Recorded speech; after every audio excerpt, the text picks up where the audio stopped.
Welcome back to another episode of Mazda Maintenance 101. Today we're going to take a step back and actually go over how to check your fluids and check different things here in the engine bay. And so if you come with me, let's take a look.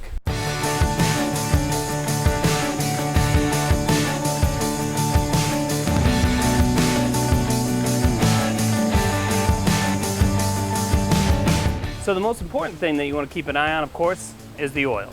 How do you check the oil? Well, it's real easy. Every car's got a dipstick for oil, usually marked with a yellow cap. If it's not, it's going to be right somewhere on the engine itself. And so you'll just pull that dipstick out. You always want to wipe off the dipstick before you actually take a reading the first time, because if you've been running it, that oil's going to find its way up. And then you stick it back in, pull it back out.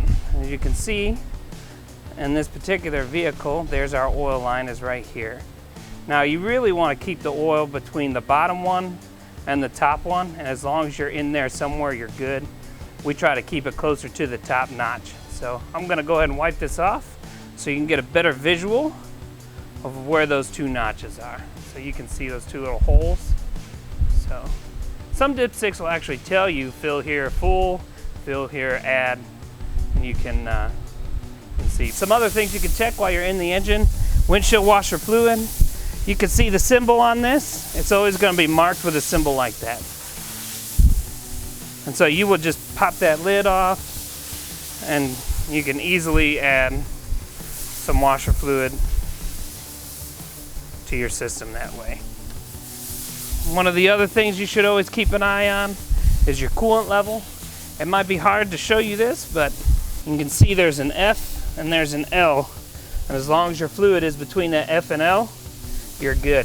Another thing you can keep an eye on while you're looking is your brake fluid level. So I like to just take my light and illuminate the whole canister.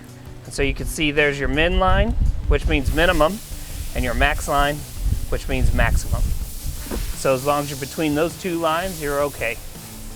And then one other thing you can always check, now you probably don't have a battery tester at home, which is okay, but you can always look for the signs of the battery starting to fail. A lot of times you'll get acid that's kind of boiled up over and sitting on top of your battery, or if your terminals, which is this and this, have a lot of corrosion built up on them. If they don't look clean and there's a lot of corrosion built up on them, that resistance is going to be really high for your battery. So it doesn't mean necessarily that your battery is bad, but there is definitely some maintenance things you want to do with that to make sure that you're getting the best charge possible. Thank you for joining us at Mazda Maintenance 101. Please join us next time when we go over some more critical maintenance features.